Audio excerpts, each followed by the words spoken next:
salad patch, leaf mold around that. Some of the tomatoes aren't faring too good, looks like. I'm not sure, first time we planted here, so I'm not sure what to make of it. I got some Goliath beets over there in the garden. I got a row of them coming with the elderberry, a Fuji apple tree, and peach and nectarines, and a couple of figgies over there. Figgies coming along, and strawberry patch way over yonder. Been picking strawberries here lately, so I've been enjoying those. All right, tell me again what all this is. That's a rye patch. This is an old garden spot. So the rye is about terminated. It turned to stalk when I mowed it. Not much coming back. As long as it's a blade, it'll come back. But tomatoes here with leaf mold and plastic watering pipes, holes drilled in them down the ground to water at the root. And I don't know, 4 different kind of apple trees I have there. I couldn't tell you right offhand what all of them are, but this little leaf mold killing it ground. Dill patch. Dill. Reseeding itself. Just till it, and dill comes back year after year, reseeds itself. There's a curly dock over there, tastes like lemon. It's pretty good eating. And there's a little rye here, still in the blade stage. I planted, trying to grow soil. Eat a leaf of this here. It tastes like lemon here. So, curly dock. Don't starve if you got dock on there. So. Yeah.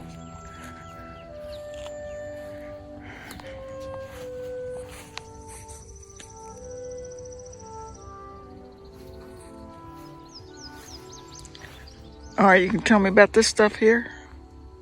Okay. What?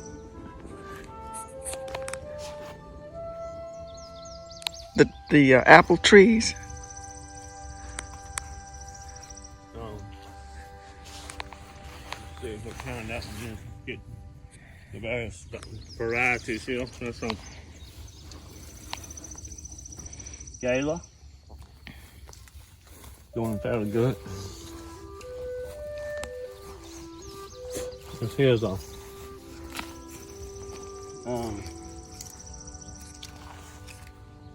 golden delicious here. It's getting kind of big, as you can tell.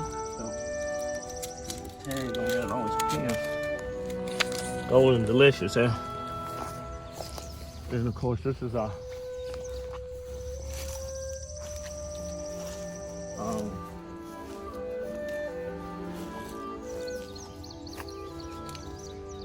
pink lady. Pink lady. Tell me how old these trees are. I think it's the 3rd year on them. And no, we haven't gotten any fruit yet. No, it's a food. So this is our 2nd year. What is it called? Elderberry. Elderberry, 2 of them. Tell them where we got them from. Edible landscape, I think. Yep. In the flowering stage.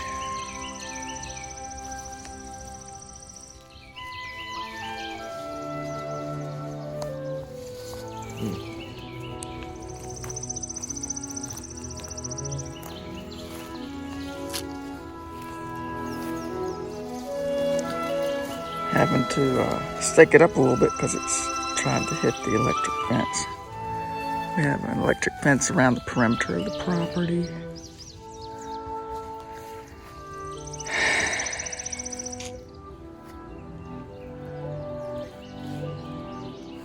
And this is another apple tree here. Nectarine, And those are the beets in there, that row of beets. Goliath beets. And we don't have anything in this row yet. We need to put something. See them. This is figgy. we need to do something with that. I almost ran into it. Just kind of watch where you want. when I'm Another videoing. one back there. All right. Big tree. From Edible Landscaping as well. And our nectarine and peach trees. From Ty Ty. Our fruit trees from Ty Ty. Highly recommend them. Ty Ty. Yeah. Some more peach trees or nectarine. There's the sundry. Rares and sundry.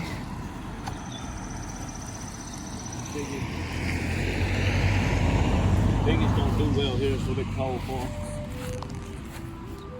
High wind situation. And they're just hard to get them to thrive.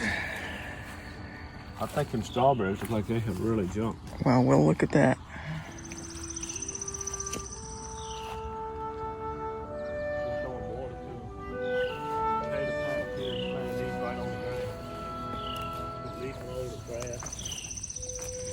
This is the blackberry bush. Potatoes. Potato plants. Potato beetles. Best thing to do for them is squash them before they have too many babies. And strawberries look like they're receiving that water. Gratitude. Tell them what kind of strawberry plants they are. Elderberries, I can't think of what the other. Seascapes. I can't remember.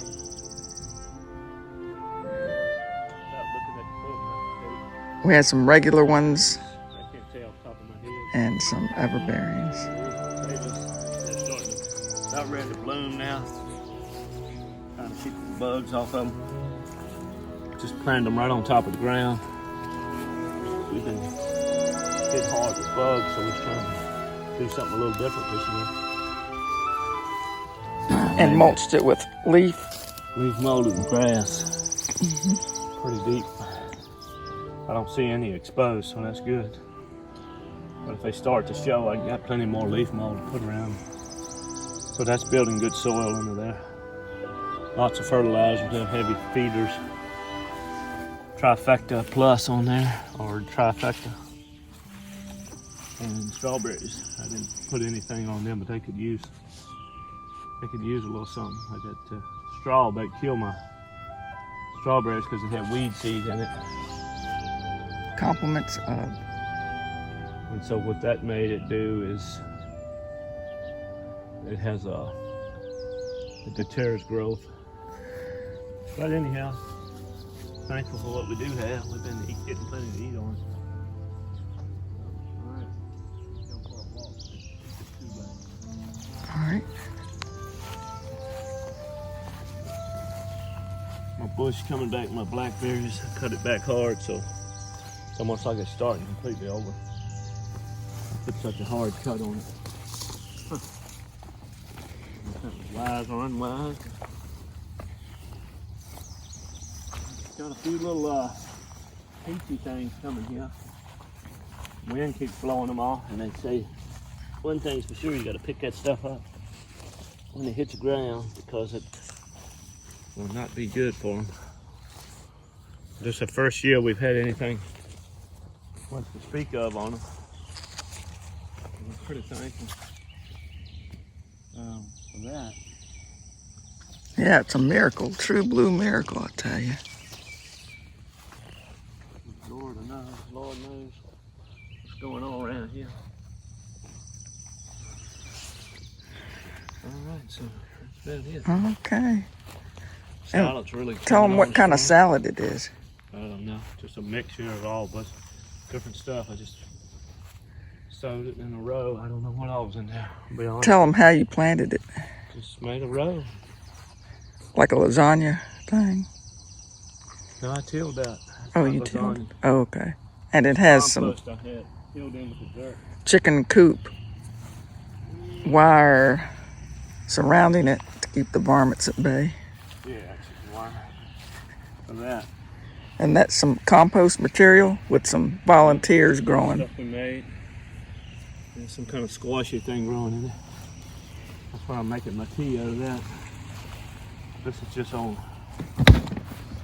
compost. You can't, it's dry on top, but It's damp down in there, nice and Oh, you should show us your worms, your wormies.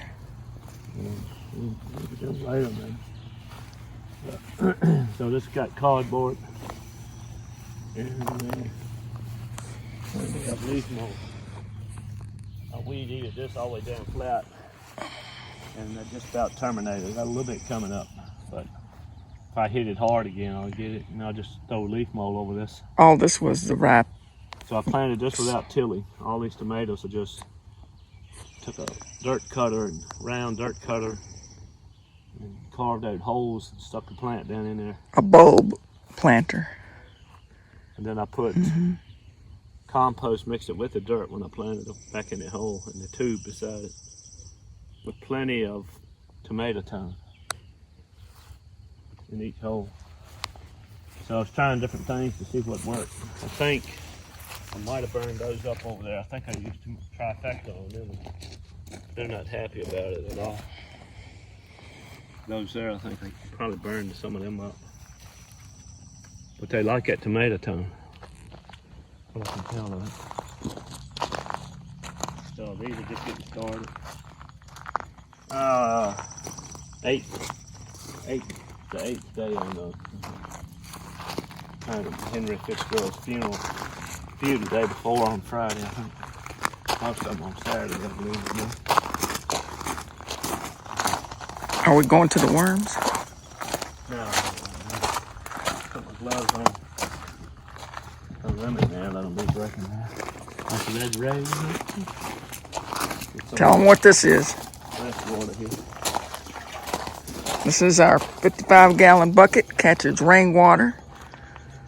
Then the reserve water, I try to keep some in the bucket, so I watered just about everything, a lot of things in the garden. Strawberries, and flowers, and before it rained, so I could catch some fresh rain. So that's always a blessing to get plenty of that. So got some stuff over here, chips I made up last fall. Right there, that's my chip pile breaking down. Got a tomato coming up in there, so that's testament to something, fungal activity, I guess, going on there, which is what you need, they say. Not just bacteria, but plenty of fungus. I have that, and I have leaves under there, and that black one rotting down, wood chips and mulch. There they are. Well, we can look at the worms. Wind took a toll, beat a few things up, blew the wheelbarrow over.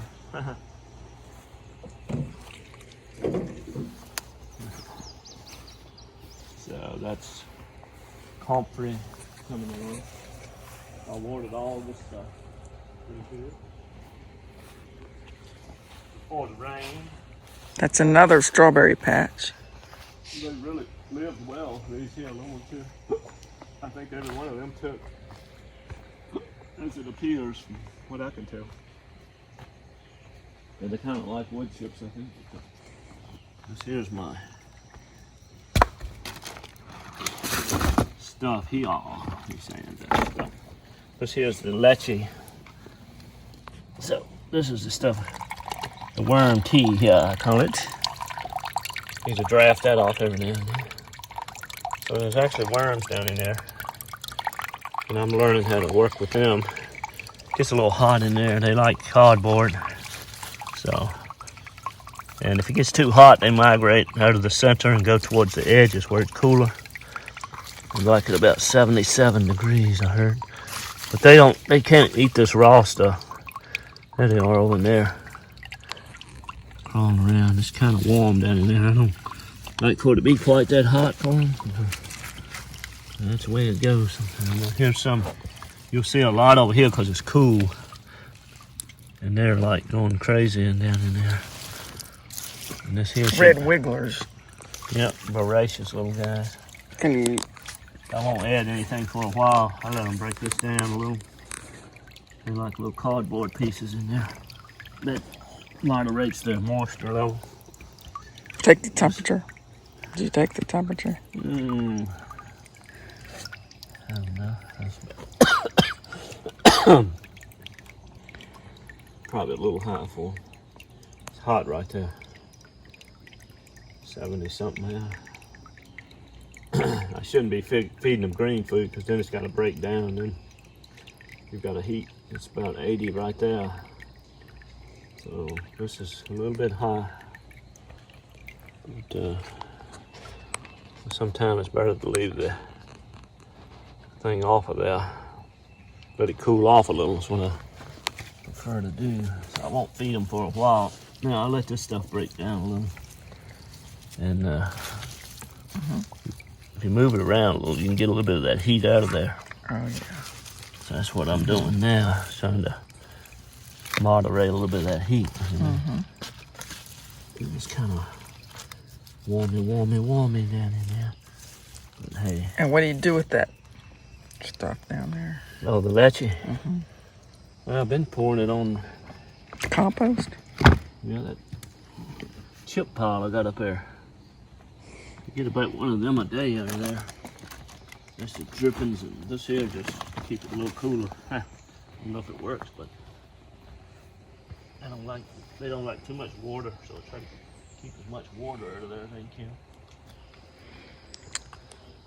And this was our wannabe chicken coop that didn't happen. That Jeremiah Damala and some other people made.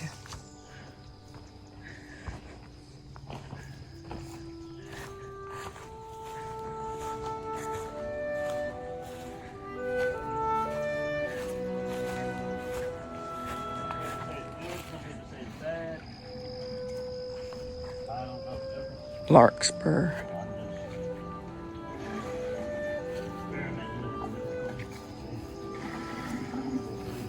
It's gonna be my hydrangea. It has little baby buds on it. Leche here. Some people say it's popsicle plants and a lot of it different stuff out there on this stuff. We don't know. He dumped it in with some water to dilute it. Urine. Worm urine, I guess. No human urine is good. Nutritious, supposedly. So I just do it just keep us wet so it'll break down a little bit around this here. Just trying to, if it don't kill that thing, I'll be able to trust it a little more. So. I just pour it on there, and I want this stuff to break down. This will be really super duper stuff once it gets all broke down. That's what I've been doing with most of it. The leche. For now, until I put a little bit on one of them coffers to see. I don't see where it's hurting enough. I watered that. That's my garlic. That's the best we've ever had right there. It's looking pretty voracious. It's got something going on top, making bulbs. Those doodads up there. I don't know what that's about. But That's something else. I just put the leaf mold around that yesterday. Yeah, they're looking real healthy. So that's hopefully have a nice garlic bulb this fall. I think what it's supposed to be. Still learning about garlic. Just trying different stuff. So what we do. You ready? Yep. You can lock it up. Yep. House is locked. Okay, over and out. The house locked? Yep. Or not?